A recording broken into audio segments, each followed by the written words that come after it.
What is going on, y'all? It is the Cave Man back at it again with the Cave episode 3. This is a big fucking installment, ladies and gentlemen, because this is a big fucking week for the NFL as the NFL Combine starts in just a couple days. There are a few things we'll get to throughout this episode to prepare for the Combine, but the main event item, the meat and potatoes of the installment, will be going through every position and listing one player that I think could rise up on the draft boards thanks to a solid NFL Combine performance. We'll get into the why, I'll get into where I think they'll rise up to, all of that fun stuff, but before we get into that, of course, we have to get our feature wine of the episode out.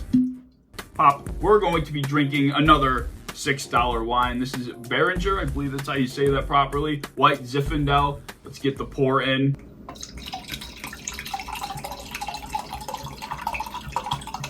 Not the best pour, but $6 Beringer wine. Of course, as always, leave in the comments any recommendations for wine that you have for me. I want to try different brands, different types throughout the podcast series. I want to be well versed in the wine space, and I think this is a good way to try and go about that. So please leave your recommendations down in the comments.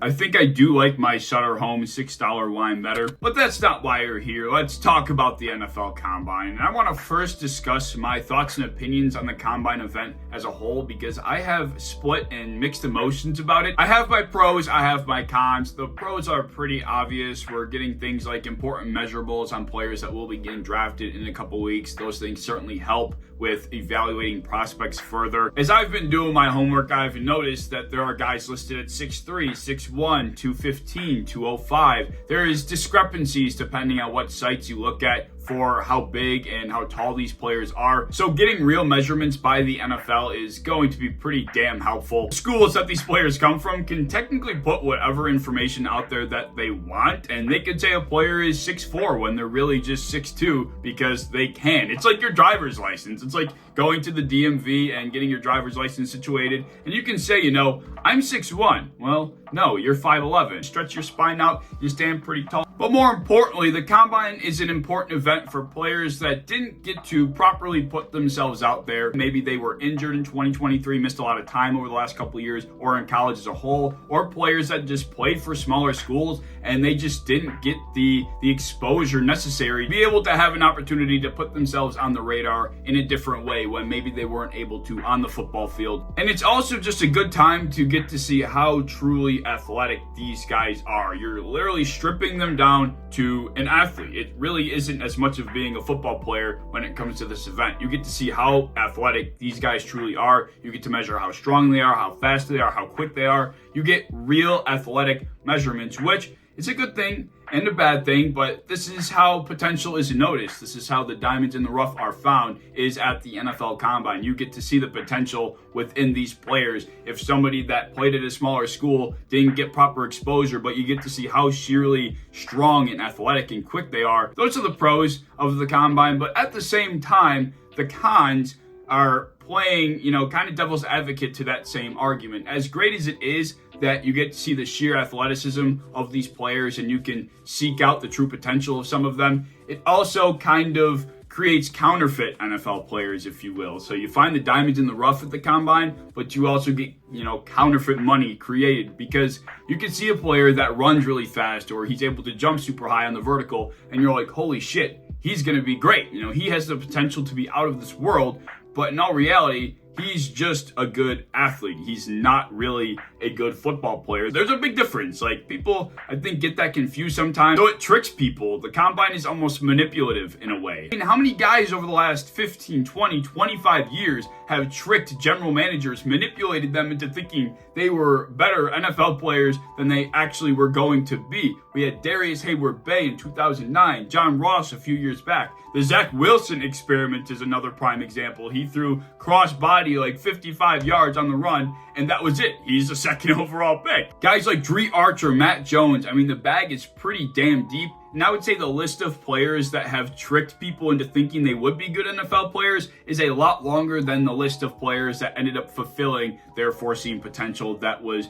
exposed at the Combine. And fun little story, actually, back in 1995, Mike Mamula, he ended up getting drafted by the Philadelphia Eagles, was not supposed to be a high draft pick, but he decided throughout the offseason to strictly train for the combine drills. Instead of continuing to train to be an NFL player, he was training for the combine. He was making sure he could jump high, he could do the 3-cone drill fast, he could run the 40-yard dash very fast. So naturally, of course, he went and absolutely dominated the combine events, and he finished at the top of a lot of the different drills. And this tricked the Philadelphia Eagles into drafting him in front of the likes of guys like Warren Sapp, Ty Law, as well as Derek Brooks. And of course, those guys went on to be future Hall of Famers. And I'd be willing to bet that half of the people watching or listening to this podcast don't have a fucking clue who Mike Mamula is. Completely tricked, bamboozled everybody because he decided to strictly train for the combine. So if you ever need an example to prove that the combine does not showcase what NFL talent looks like, that is the perfect example. Mike Mamula had an all right career, I should say, but certainly was not what everyone thought it was going to be following his combine performance. So my opinion on the NFL combine is pretty straightforward. It is an important event. You get measurables that are necessary. You get exposure to players that perhaps played at smaller schools or missed some time throughout their college career due to injuries. But that's pretty much it. I think that's the only purpose the combine should be serving at this point in time. I think people, general managers and NFL scouts, put way too much stock into the combine and let it sway their opinion on players way too much. This is not an event where you should be splitting hairs, all right? You should not be deciding if QB1 is better than QB2 or QB2 is better than QB1 because of their combine performance. Honestly, it's just not an event for top prospects, period. And I think the prospects this year especially are starting to realize that. Guys like MHJ and Malik Neighbors, Jaden Daniels, Drake May, Caleb Williams, I think all 5 of those guys have already opted out of working out at the NFL Combine because at the end of the day, there is no real benefit for the top prospects. All it does is set them up to fail, essentially, if they go out there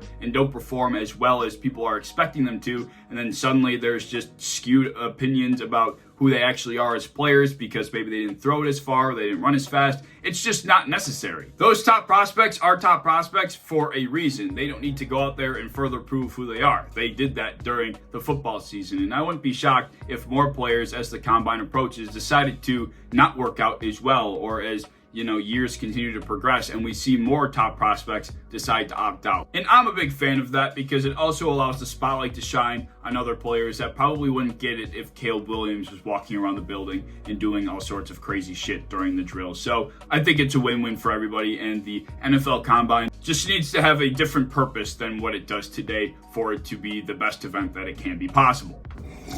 All right, let's get to the main event. One player per position that I think is going to perform very well at the NFL Combine, which is ultimately going to drive that sucks. Spilled my wine. Well, there's only one thing to do right now. All right, let's try that again. One player per position that I think is going to perform very well at the NFL Combine, therefore driving their draft stock up, moving them up general managers draft boards. We're going to start on the defensive side of the ball. On the back end, I have my defensive back, and that's going to be Oregon defensive back, cornerback Kyrie Jackson, coming in at 6'3", 203 pounds. This kid is a fucking slender man freak. Currently, he's catching comparisons to Christian Gonzalez, the Patriots rookie corner, who unfortunately missed a lot of his rookie season due to his length, due to his speed. He is primarily a press man-to-man corner, just like Christian Gonzalez. But I would say that Kyrie Jackson actually is better in zone coverage and is better at closing on the ball than Christian Gonzalez is. But nonetheless, he often shadows the opposing team's wide receiver ones, and opposing QBs are typically avoiding him. He is the kind of guy that will shut down one side of the field, gets physical at the line of scrimmage, not easy for receivers to release on him. He did have 3 interceptions during his time at Oregon. I think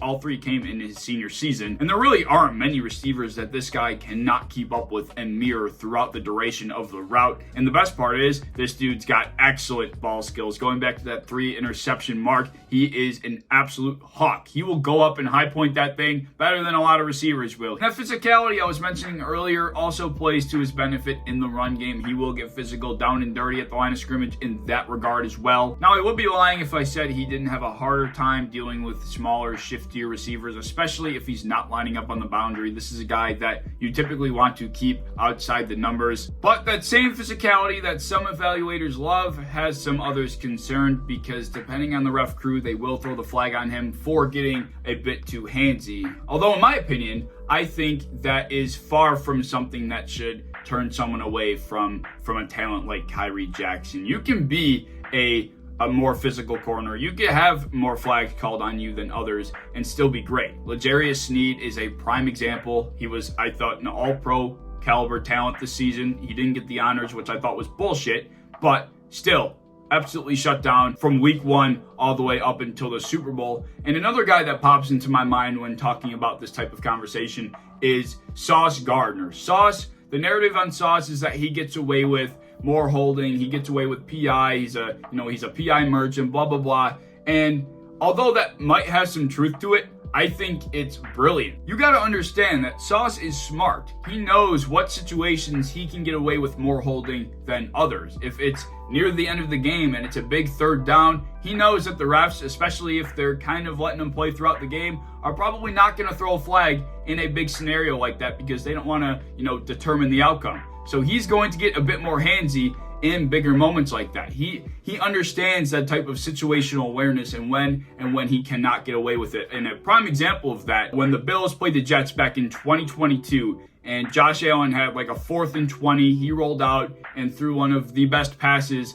I really had ever seen to Gabe Davis. It was like 70 yards in the air down the field. And Sauce kind of was getting a bit handsy with Gabe, and he kind of held Gabe Davis's arm back. And you could argue that it was a flag, but Sauce knew that he could get away with probably a bit more in such a big scenario than just a typical one. And he was able to, force the pass to be incomplete. So guys like Sauce Gardner, L'Jarius Sneed, they are prime examples of players that are physical, are handsy, and they're still, cream of the crop. So I'm not really worried about that at all. Right now, Kyrie seems to be in the defensive back range of 13 to 20. Most people are pinning him as a later day 2 guy. But I think Jackson is going to go out there at the combine, bird through the 40. He's going to show how fluent and how easily he's able to change directions for a guy his size. And to put the cherry on top, I think he's going to make a couple of nice catches, really showcasing those ball skills and turn the heads of a lot of scouts. Going from what is a projected later day 2 guy to perhaps when April rolls around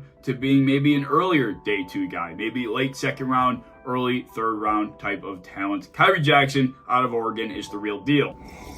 Let's now move to the second level where the linebackers come in, and I'm going to be featuring NC State's very own Peyton Wilson, 6'4", 234 pounds. If you've been following the draft to any capacity, you probably have heard the name Peyton Wilson before. This guy is tall. He's rangy. He's flat out super athletic. Everything you want in your off-ball linebacker. Extremely dynamic player. He could drop out in coverage. He could spy a quarterback. He could pass rush the quarterback. This guy's got it all. He previously ran a 4.4940, and at 6'4", that's pretty fucking ridiculous. He's this year's ACC Defensive Player of the Year, and he's just flat out a smart ball player, man. He's got all of the intangibles to be a centerpiece to a defense. Very instinctual, and in combination with that athleticism, I think he does have the potential to be an all-pro caliber. The only real issue with Peyton is that he has some bad injury history. He hasn't had great luck as far as injuries go. Back in 2020, 2021, he missed a ton of time with a shoulder injury and an ACL tear. And for those reasons, his ranking kind of varies depending on where you look, but there is a unanimous understanding amongst the community that he would be the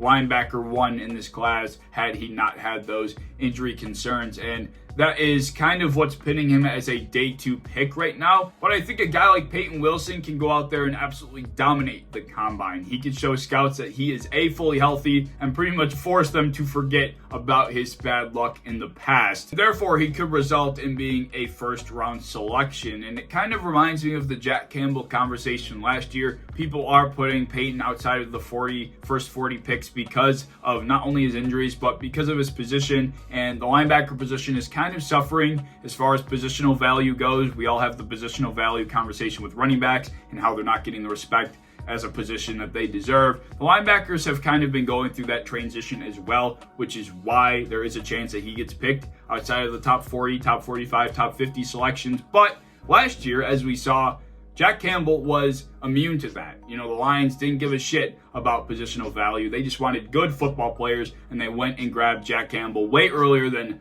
any of us projected. And I think a guy like Peyton Wilson could end up going through a very similar experience because he is that good at the fucking football. So I wouldn't be shocked if a team saw a solid combine performance, was convinced into him being healthy, and said, I don't give a shit about positional value. This guy can be a centerpiece, a spine to a defense, and I want to bring him in. So look for Peyton Wilson to be not only linebacker 1, but selected in the first round following a solid combine performance.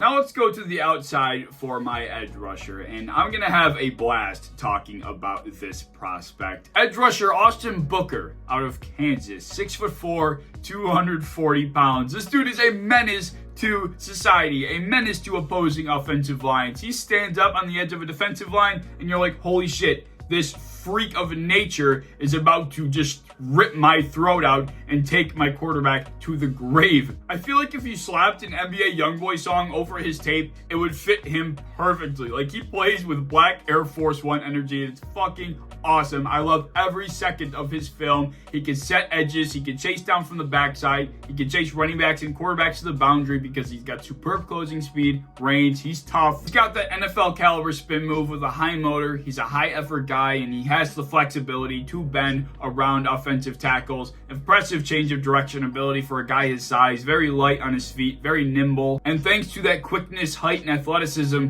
he can drop out and take on some pretty basic coverage responsibilities on top of it. Although the biggest issue with Austin is that we've only seen him in black Air Force Ones a total of 505 times in his college career, meaning he only had 505 career snaps. This guy is somebody we do not have a large sample size on, and there's hesitation that comes with that. But at the same time, there's a lot of excitement because that film is fucking fun. It's exciting. The potential is there. Currently projected to be a day 2, early day 3 pick, ranked well outside of the top 10 edge rushers by most sites. But at the combine, I think he's going to go out there, showcase how impressive of a talent he is. It is said that he has a very unorthodox pass rush bag. I think that will be very intriguing to scouts as well. The perceived risk with Booker is well worth taking, just seeing how much pure potential and how much pure athleticism he does possess. And it kind of reminds me of Bills edge rusher Gregory Rousseau from a couple years ago. Granted, he probably would have been like a top 10 pick if there wasn't a smaller sample size on him. But the tape with Rousseau was so promising that it was still worth a first rounder for Buffalo, and he's been excellent ever since. So it's kind of the same thing with Booker. Even though we have a small sample size, you're not taking much of a risk, especially with a guy like him taking, a second round, third round, fourth round, fifth round pick on him. I mean, the risk isn't very large and the reward is huge. So I think there's a chance that Austin, after the combine, shoots into perhaps maybe even being a top 50 pick, just seeing how big of a freak he is. It's just going to also depend on if he can hold weight at the NFL level. That's a big thing evaluators are worried about. But if I'm a general manager, definitely am going to try and take that risk because he's just that fun and that exciting. Now for my last position on defense on the interior defensive line, I have Clemson's product Tyler Davis, 6'2", 300 pounds. Another guy that is extremely athletic. You're going to notice a common theme throughout this list as I continue through it. He actually also made Bruce Feldman's Athletics Freak List. If you don't know who Bruce Feldman is, he's a writer for The Athletic, and every year he takes 100 of the most freakishly athletic prospects from the upcoming draft class and just throws them on a list and gives you every single reason why they are not human. And Tyler Davis makes this list. He benched 405, up to 30 reps of 225. He squatted 680, front squatted 465, cleaned 350, and deadlifted 655, while also this offseason running a 4.9540 for a 300 pounder. This guy is nuts. And despite him being slightly undersized for his position, he is a strong tackler. He is a very strong run defender, and there's tons of power when evaluating his film. He's got sheer strength. This dude is he's just somebody that will move a Mack truck, but he also has the burst and lateral quickness to attack gaps at an effective rate. Another high motor guy, consistently disruptive, always collapsing pockets and throwing guards and centers right back into the lap of their own quarterback. The only really big con with Tyler is that he's small, as I mentioned before. Although that, to me, another thing that I'm just not too particularly worried about, because even last year, for example, we saw an undersized defensive lineman out of Pitt, Kalijah Cansey, get drafted, I think, in the top 20 picks, and he's been excellent for the Tampa Bay Buccaneers ever since. Right now, he's currently a later day 2 guy, typically graded out in the top 9 to 13 interior defensive linemen. But just like Booker, just like Wilson, just like Jackson, I think he's going to go out there, showcase how athletic he is at the combine, kill the bench press. He's going to run a fast 40 for a guy his size. And I think that is therefore going to drive him up draft boards. And I can see him getting taken in the mid to early 3rd round range, top 7 interior defensive lineman, from his class. So Tyler Davis from Clemson, keep an eye on him.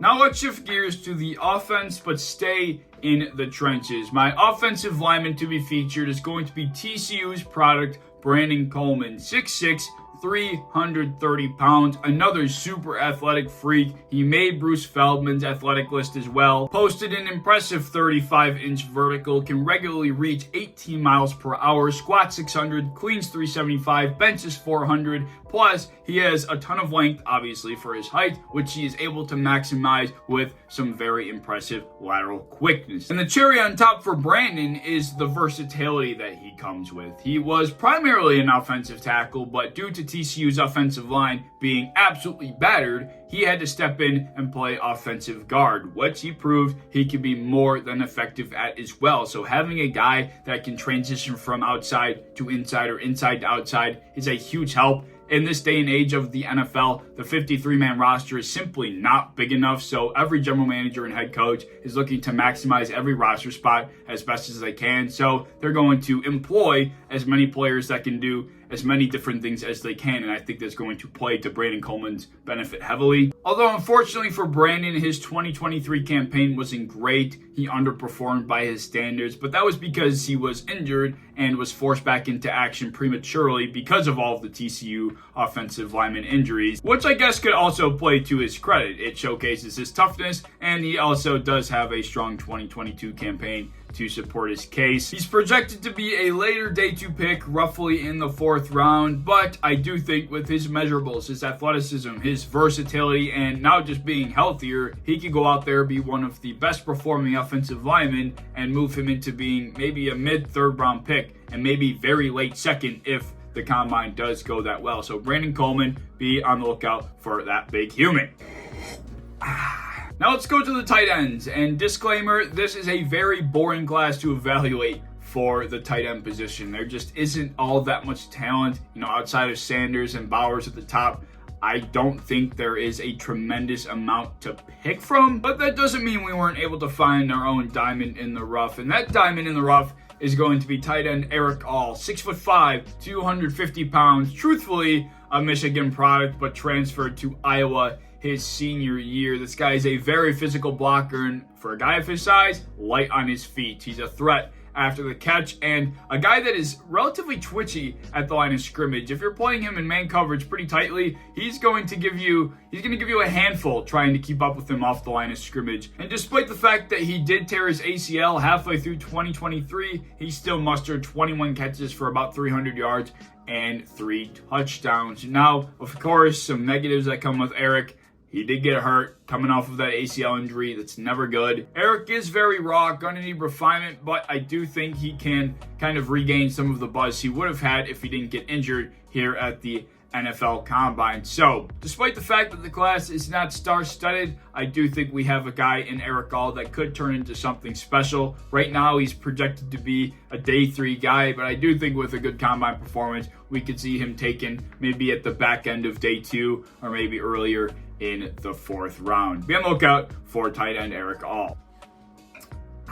I'm out of line. I'm going to have to pour another one. Now we're getting to the really fun parts. Next, we're going to go with running back. And my featured running back here is going to be Notre Dame product, Audric Estime. I think that's how you pronounce it. I probably should have double checked that. But Mr. Audric comes in at 5'11", 227 pounds. This guy is a boulder. This guy reminds me of Gollum from Pokemon. Like, that's legit what he looks like to me. And I mean, honestly, if you're building an offensive Pokemon, I think Gollum would be a great option at running back, especially in short yardage. But nonetheless, Audric, he comes with a ton of positive traits. This guy is somebody that consistently falls forward, is not taken down with arm tackles. He's got excellent contact balance, and he's also light on his feet. Get the common trend yet? Impressive lateral quickness. He's got burst that gives him home run capabilities, and he's proven that he's built to be a workhorse and he can handle a larger workload. And although he hasn't exactly proven that he can be a consistent and effective pass protector, he certainly has the build to be exactly that. And similarly, as far as being a pass catcher goes, he can catch the football, but I don't know if he's necessarily going to be a third down back because he doesn't really make a difference. As a receiver, he's not going to, route someone up or lose somebody on a double move. But anyways, this is a running back class that really doesn't have a consensus RB1. And I think Audric could very easily be in this conversation. And I think right now he already deserves to be. It seems like the consensus on him is that he's in the running back 5 to 8 range, a later day 2 pick. Although I think at the combine, I could suspect Scout seeing how nimble he is for a man his size and being like, holy shit, this is the type of workhorse that our offense needs, and therefore rising him into the top 3 running back conversation. He's just such a fluent runner. Like, you would expect a guy of his build just to be trucking through people, but he honestly is juking more people out and jumping over bodies more than he is just, running them over.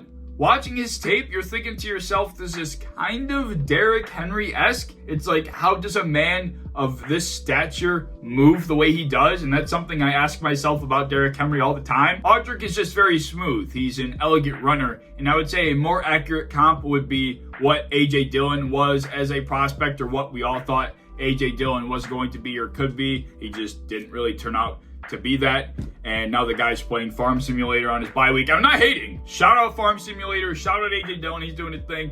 I'm just saying, just don't be shocked when Mr. Audric Estime moves his way into the running back 1, 2, 3 conversation. This is really what we've all been waiting for, right? The wide receiver and the quarterback. The wide receiver that I'm featuring in this video, who I'm super excited about coming out of this class, is wide receiver Xavier Legette. 6'3", 6'1", 6'3". This is one of the discrepancies I was kind of referring to earlier in the podcast. But either way, he's tall, 223, South Carolina product. He's got the DK Metcalf measurables. He's tall, he's fast, he jumps high, he's physical. He's a real threat in the intermediate portion of the field. He's a threat down the field. This is not a guy you can give a free release to run across the field because he is too fast, too sudden in his movements. Nobody's going to be able to keep up with him. Also, uber talented at the catch point. He will go up and snag that football over anybody he has to. But the twist with Legette is that he's also a threat after the catch. He got a heavy dose